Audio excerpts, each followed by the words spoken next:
Bonjour à tous, nous allons maintenant résoudre notre deuxième équation trigonométrique, donc qu'on a juste ici, donc 8 cos plus 5 est égal à 1. Donc ici, ce qu'on veut, c'est trouver la valeur de x qui est dans le cos, donc le x qui va être un angle à ce moment-là, et dont x est situé est compris entre 0 et 2π. Donc c'est notre objectif. Pour procéder, contrairement à l'exemple précédent où est-ce qu'on avait seulement le sin qui était égal à une valeur tout de suite, mais on a quelques opérations algébriques pour isoler d'abord et avant tout le cos de x. Donc on va faire quelques petites opérations, tout simplement pour isoler le cos en premier. Donc première petite opération, on va simplement soustraire par 5 de chaque côté. Donc c'est ici. On est maintenant rendu à 8 cos x qui est égal à moins 4.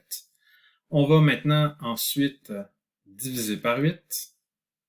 Donc on essaie tout simplement d'isoler le cos, c'est ici. Et on en arrive tout simplement à cos de x qui est égal à, si on simplifie un petit peu notre fraction, à moins une demi. Donc, notre objectif, c'est maintenant de pouvoir obtenir la valeur de x telle que cos de x va être égal à moins une demi. Donc, comme on avait fait pour l'exemple précédent, on peut très bien commencer pour se donner une toute première réponse, commencer par arcos de moins une demi. Donc, si vous utilisez la calculatrice, donc ici, je vais le faire. Donc, je vais m'assurer que je suis bien en radian toujours. C'est ici. Et je peux très bien, pour me trouver une toute première réponse, bien arcos est calculé pour moins une demi. Donc, juste c'est ici. Et j'obtiens une toute première réponse qui est, dans le fond, 2π sur 3. Donc, c'est ici. Toute première réponse, 2π sur 3. Évidemment, faut pas penser qu'on a terminé le problème parce que y a plus qu'une réponse ici. Donc, mais on en a une toute première. Donc, comment est-ce qu'on va aborder le sujet? Comment est-ce qu'on va trouver la deuxième? Ben, sensiblement de la même façon que pour l'exemple précédent, c'est-à-dire que ici, donc j'ai encore mon cercle trigonométrique. Maintenant, ma variable, c'est x et non pas θ. Donc, ça change pas vraiment le principe. On va juste considérer x qui est maintenant notre angle. C'est ici. Maintenant, comme on avait déjà expliqué, la coordonnée ici, okay, donc on a nos points sur le cercle, le cos θ, okay, ou ici le cos x, ça se trouve être notre abscisse de notre point. Okay, donc en ce moment, lorsqu'on cherche pour moins une demi, on va regarder l'axe des abscisses juste ici, et on va situer notre moins une demi. Tandis que le cos s'ajoute ici pour la valeur des x en valeur des abscisses de nos points. Et on va tout simplement tracer une première droite verticale en ce moment. Donc, on voit bien qu'on a deux réponses. Donc, on a deux points d'intersection ici, où est-ce que le cos de mon angle me donne bien moins une demi. Donc, je vais placer mon moins une demi ici.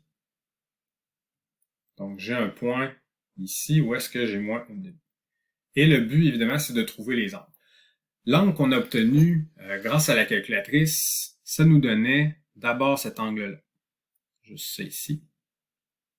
Donc, on avait déjà trouvé le 2π sur 3. Parfait.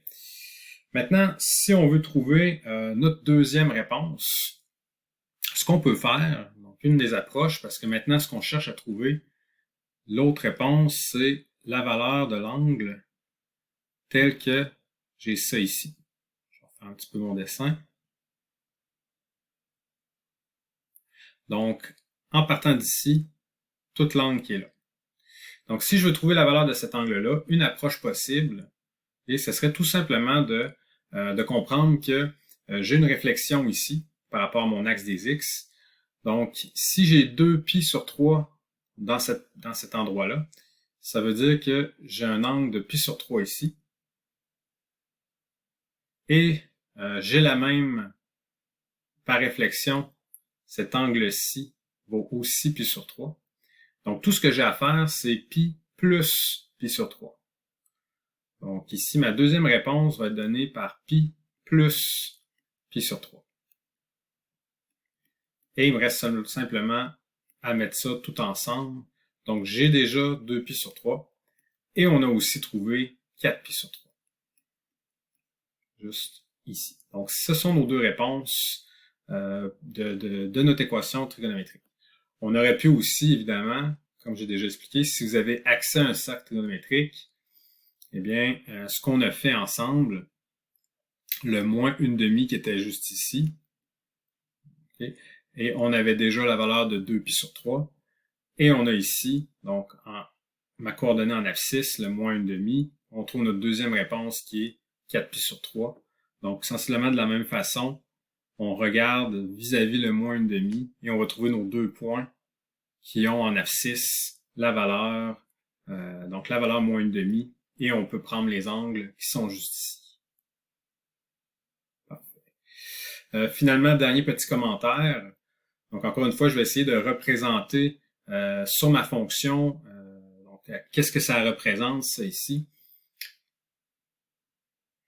Donc j'ai gribouillé un petit plan cartésien, avec des bonds de pi sur 2 sur mon axe des x. Et ici, eh bien, ce qu'on cherchait à résoudre, c'était le cos de x qui est égal à moins 1/2. Je vais d'abord dessiner ma fonction cos de x. Comment est-ce qu'on fait pour dessiner une fonction cos de x? Donc, on sait que cos de x comme sin de x est compris entre moins 1 et 1. Et ce qu'on doit se souvenir tout simplement, c'est que le cos, l'ordonnée à l'origine, est situé à 1. Et ensuite, ben, à chaque bond de pi sur 2, ben, je vais soit tomber sur un 0 ou bien tomber sur un minimum maximum. Donc, ainsi de suite. Et là, on se souvient que le graphique est un graphique d'une fonction qui zigzague entre 1 et moins 1. Donc, tout ce qui nous reste, c'est à tracer le petit graphique. Donc, ça ici, ma fonction est décroissante, va toucher son minimum, remonte, touche le 0, et finalement revient juste ici. Donc, on a notre tracé de fonction cosinus de 0 à 2pi. Et ce qu'on a résolu finalement, et donc on voulait égal à moins 1/2, eh bien juste ici, à moins 1/2, si je trace une droite horizontale, eh bien on voit bien qu'on a deux points d'intersection. Ce sont les deux réponses qu'on a trouvées, le 2pi sur 3 et le 4pi sur 3. Donc c'est terminé pour l'exemple B.